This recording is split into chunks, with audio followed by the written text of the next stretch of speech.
When the final extraordinary goal of this pulsating contest went in, Antonio Conte spun 180 degrees, his face a contorted mess of pleasure and victorious aggression, and he ran towards his staff.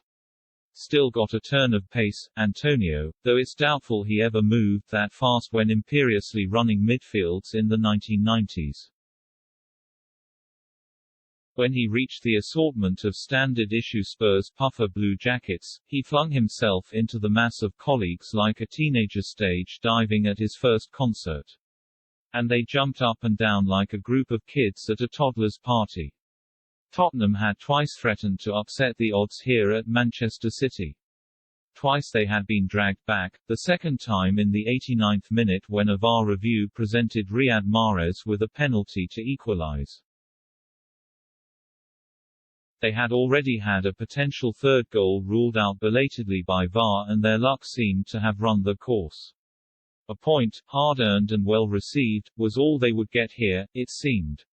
And then came that run from the excellent Dejan Kulusevski. And the cross, which somehow fell in front of Harry Kane. Then there was the muscular shove of Kyle Walker with his body, to ensure he got in front of his England teammate.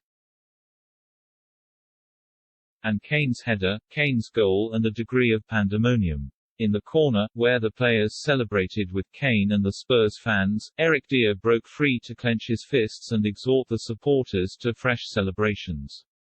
Back on the bench, Conte was still cavorting. It was a splendid denouement of a wonderful game. The roars will have been equally vociferous in Liverpool, as a potential title race opened up. For this was somewhat unexpected. Spurs, woeful against Southampton and Wolves, have spent the week trying to restrain their manager from telling Italian TV how badly he thinks the club is run. City meanwhile are simply clocking up wins.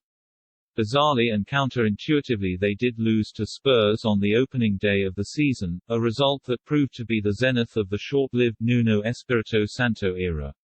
And they lost, just before the clocks went back, in October to Crystal Palace here.